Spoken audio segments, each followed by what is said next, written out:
Hello everyone. तो जो हमारा वेलकम टू फिजिक्स संवाद। तो जो हमारा नेक्स्ट टॉपिक है वो है difference between the resistance and resistivity of the conductor. ठीक है, तो सबसे पहले हम रेजिस्टेंस का फर्स्ट पॉइंट देखेंगे कि रेजिस्टेंस और रेजिस्टिविटी में क्या डिफरेंस है। ठीक, तो रेजिस्टेंस क्या होता है?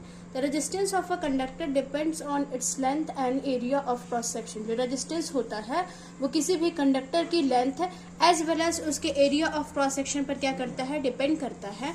बल्कि जो रेजिस्टिविटी होती है वो किसी भी कंडक्टर की लेंथ और एरिया ऑफ क्रॉस सेक्शन पर डिपेंड नहीं करती है। ठीक है, जो सेकंड वन है आपका वो है the resistance of metal increases with increase its temperature. जैसे हम किसी भी मेटल का क्या करते हैं? टेम्परेचर को इंक्रीज करते हैं तो उस मेटल का जो रेजिस्टेंस है वो क्या होगा? वो भी इंक्रीज होगा। बल्कि रेजिस्टिविटी में ऐसा कुछ भी नहीं होता है। ठीक है, the resistivity of metal increases with increase in temperature. ठीक है, इसकी जो यूनिट होती है वो ओम होती है और रेजिस्टिविटी की जो यूनिट होती है वो ओम मीटर होती है।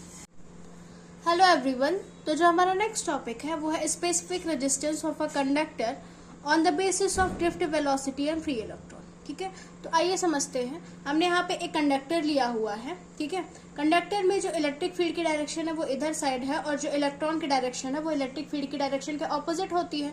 तो क्या होगी? इधर साइड होगी। आप लोगों को पता है कि ड्रिफ्ट वेलोसिटी क्या होती है? किसी भी टर्मिनल के नेगेटिव टर्मिनल से जितने भी इलेक्ट्रॉन की या फिर फ्री इलेक्ट्रॉन्स की एवरेज वेलोसिटी होगी वही क्या होगी? Negative terminal to positive terminal में जो फ्री इलेक्ट्रॉन की एवरेज वेलोसिटी होगी उसे ही आप क्या बोलते हैं? ड्रिफ्ट वेलोसिटी बोलते हैं, वीडी। तो इलेक्ट्रॉन की डायरेक्शन, यदि इलेक्ट्रिक फील्ड की डायरेक्शन इधर साइड है तो इलेक्ट्रॉन की डायरेक्शन कहाँ होगी? इधर साइड होगी। ठीक है, अब क्या है? हमने यहाँ पे एक पॉजिटिव और नेगेटिव टर्मिनल दिया हुआ है और यहाँ से आपके क्या कर रहा है? करंट फ्लो कर रहा है और जो कंडक्टर की लेंथ वो क्या है? स्मॉलर है। ठीक है, तो यहाँ पे दिया भी हुआ है कि कंसिडर हमने किया हुआ है कि कंडक्टर ऑफ वायर की जो लेंथ है वो स्मॉल एल है, एरिया ऑफ क्रॉस सेक्शन जो है वो कैपिटल ए है, having a number of electron per unit volume n, मतलब कि जितने भी वॉल्यूम में नंबर ऑफ फ्री इलेक्ट्रॉन्स हैं उनको जो हमने स्मॉल एन से डोनेट किया हुआ है। यदि हमने क्या किया? यदि हमने आई करंट को फ्लो कराया वायर में और पोटेंशियल डिफरेंस को अप्लाई किया अक्रॉस इट्स एंड्स, तब क्या होगा? तब उस वायर में जो इलेक्ट्रिक फील्ड होगी E इक्वल्स टू क्या हो जाएगा? V अपॉन L हो जाएगा। यदि इलेक्ट्रिक फील्ड होगी तो उस पर कोई फोर्स एक्ट कर रहा होगा, है ना, इलेक्ट्रॉन के ऊपर। तो F इक्वल्स टू क्या हो जाएगा? E into capital E. ये इलेक्ट्रॉन की वैल्यू है और जो कैपिटल ई है वो क्या है? इलेक्ट्रिक फील्ड है। ठीक, यदि किसी भी इलेक्ट्रॉन का जो मास है वो m है, वो एक्सेलरेट हो रहा है, तो आप लोगों ने पढ़ा होगा 11th क्लास में F इक्वल्स टू m में पढ़ा होगा। ठीक है, और A इक्वल्स टू पढ़ा होगा F अपॉन M।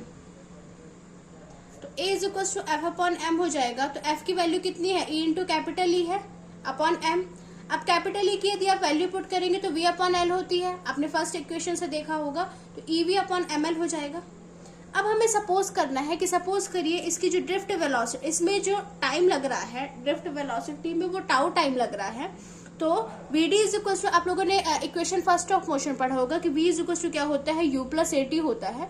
तो हमने यहाँ पे फाइनल वेलोसिटी Vd को लिया है और जो इनिशियल वेलोसिटी है वो कैपिटल V को लिया हुआ है और A और T है। तो यहाँ पे टाइम की जगह टाउ आ जाएगा। तो Vd, अब हमारी जो इनिशियल वेलोसिटी है वो तो 0 है, तो 0 आ जाएगा, plus E into v M upon L। अपन ने A की वैल्यू पुट कर दी है, ये जो कि दी हुई है। ठीक है, EV upon M upon L, और टाइम की वैल्यू कितनी दी हुई है? टाउ दी हुई है, जिसको अपन टॉर्क भी बोलते हैं, टॉर्क बोलते हैं। ठीक है, तो यदि हम Vd की वैल्यू निकालेंगे तो EV टाउ अपॉन ML आ जाएगी, जो कि मैंने यहाँ पे लिखा हुआ है। ठीक है, अब यदि हम क्या करते हैं? करंट निकालते हैं। तो करंट ऑफ द वायर में आपने एक फॉर्मूला पढ़ा था लास्ट टॉपिक में, जो कि था I is equal to NEA VD in the behalf of drift velocity.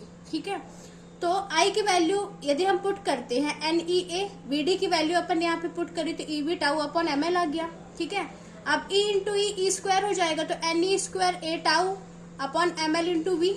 यदि हम इससे V की वैल्यू निकाल लेते हैं तो V इज इक्वल टू क्या हो जाएगा? ML NE A tau into I हो जाएगा, सॉरी। ठीक है, अब यदि हम ML अपॉन NEA टाउ को एक कांस्टेंट मान लेते हैं, ठीक है, जो कि है resistance of the conductor R, ये जो m L N E square tau है वो क्या है, एक कांस्टेंट है जिसे आप रेजिस्टेंस ऑफ द कंडक्टर बोलते हैं। तो R is equal to M L N E square A tau आ जाएगा। ठीक है, अब यदि आप इसकी वैल्यू जो अभी आपने लास्ट इक्वेशन थी उसमें पुट करेंगे तो v is equal to r i हो जाएगा। और v is equal to r i किसे रिप्रेजेंट कर रहा है, ओम्स लॉ को रिप्रेजेंट कर रहा है। ठीक है, यही आपका क्या है, डेरिवेशन है। आई होप कि आपको समझ आया होगा। Thank you.